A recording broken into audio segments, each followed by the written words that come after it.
This Sunday, the Emirates Stadium plays host to one of the most intriguing tactical standoffs of the 2025-26 season. On one side, we have the Arteta machine, an Arsenal side that has become the gold standard for structural discipline and suffocating territorial dominance. But the narrative has shifted. What looked like a predictable win for the Gunners a few weeks ago has been thrown into chaos by the Carrick bounce. Following the departure of Ruben Amorim, Michael Carrick has stepped into the Manchester United dugout and immediately stabilized a ship that was taking on water. His statement 2-0 victory over Manchester City last weekend wasn't just a fluke, it was a tactical blueprint. Today we're diving deep into the chess match. We're moving past the headlines to look at how Carrick's return to a back four matches up against Arteta's inverted fullbacks. Is the United way back, or is Arsenal simply too far ahead in their evolution? Let's break it down. To understand why this game is now a contest, we have to look at the death of the back three at Old Trafford. Under the previous regime, United's 3-4-2-1 often left their wing-backs isolated and their center-backs exposed to quick transitions. Carrick has simplified the math. By reverting to a 4-2-3-1, he has provided a safety net for his defenders. In the win against City, we saw United operating in a disciplined zonal mid-block. They aren't chasing the ball all over the pitch anymore. Instead, they are baiting the opposition into the corridor of uncertainty, that space between the halfway line and the 18-yard box. For Arsenal, this presents a unique problem. Mikel Arteta's system relies on Ricardo Calafiori or Jurrien Timber inverting into midfield to create a 3-2-5 attacking shape. Usually, this overloads a back three. But with Carrick's United now playing a flat back four assisted by a double pivot of Kobbie Mainoo and Casemiro, those passing lanes into the half spaces are suddenly much tighter. The biggest winner of this shift, Bruno Fernandes. Freed from the defensive tracking required in a wing-back system, Bruno is back in his natural number 10 role. He is the heartbeat of the counter-attack again, and if Arsenal's high line isn't perfect, Carrick has the tools to punish them in exactly the way he did against City. Historically, Carrick's preference for a double pivot stems from his own playing days under Sir Alex Ferguson. By positioning Mainoo and Casemiro closer together, he isn't just protecting the defense, he's creating a launchpad. This forces Arsenal's Martin Odegaard to drop deeper to find the ball, effectively removing Arsenal's most dangerous creative threat from the final third. It's a game of inches and sacrifice. Tactics provide the framework, but the players provide the execution. In this matchup, the most critical battleground is the central third of the pitch. First, we have to look at Martin Odegaard versus Kobbie Mainoo. Odegaard is the conductor for Arsenal. He lives in that right half space, looking to slide balls through to Bukayo Saka. Mainoo, under Carrick, has been given a more disciplined role. His job isn't just to win the ball, but to use his elite press resistance to transition United out of trouble. If Mainoo can bypass Odegaard's initial press, Arsenal's midfield structure becomes vulnerable. Then, there's the heavyweight clash, Declan Rice versus Bruno Fernandes. With Bruno back in a central creative role, he's going to be hunting for pockets of space behind Rice. We've seen Rice play more as a left 8 feet recently, venturing forward to support the attack. However, against a Carrick-led United, Rice might be forced to play a more restricted holding role. If Bruno finds even a yard of space between the lines, his ability to release the pace of players like Bryan Mbeumo or Patrick Dorgu could be the undoing of Arsenal's high defensive line. We also have to consider the battle on the flanks. With Patrick Dorgu acting as a hybrid winger, Bukayo Saka is going to be asked to do a significant amount of defensive tracking, something he hasn't had to do as much this season. If Saka is pinned back by Dorgu's athleticism, Arsenal loses 40% of their progressive carries. This creates a secondary battle, Ben White versus the overlap. If White is left 2-on-1, the Emirates crowd will start to feel the tension. In a game this tight, the X-factor often comes down to the dead ball. Arsenal are currently the most dangerous team in Europe from set pieces.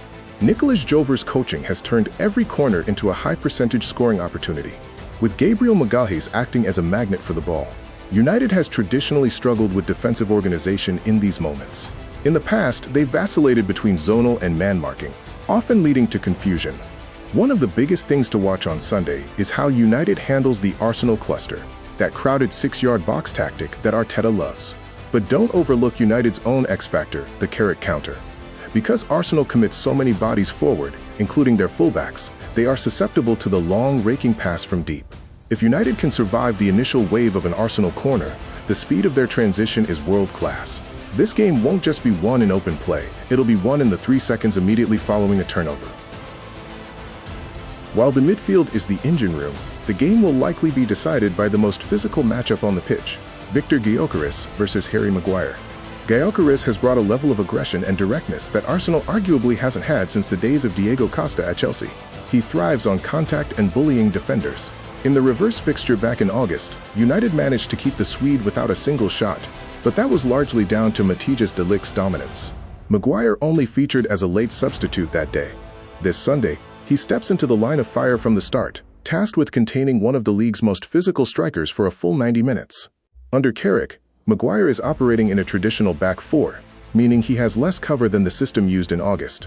Gyökeres knows this. He has developed a telepathic relationship with Bukayo Saka, and if he can drag Maguire out of position, it opens the door for Saka or Trossard to exploit the space behind. It's a classic heavyweight bout, and whoever wins this individual duel likely wins the match. So let's look at the chess pieces for Sunday. For Arsenal, the machine is almost back to full strength. Expect David Raya to be protected by a back four of Jurrien Timber, William Saliba, Gabriel, and Ben White. The option of Christian Mascara off the bench is vital. His recovery pace allows Arsenal to hold that high line against United's transitions. In midfield, it's the trio that defines Arteta's control, Zubimendi at the base, with Rice and Odegaard given license to roam. But the real story is up front. With Gabriel Jesus back and hungry, Arteta has a choice: the raw power of Gyökeres, or the relentless pressing of the Brazilian. I expect Gyökeres to start, but don't be surprised if Gabriel Jesus is the finisher who changes the game in the final 30. For Manchester United, Michael Carrick has a far more mysterious puzzle. After that 2-0 win over City, the starting 11 feels more settled, but the bench is where the tactical depth lies.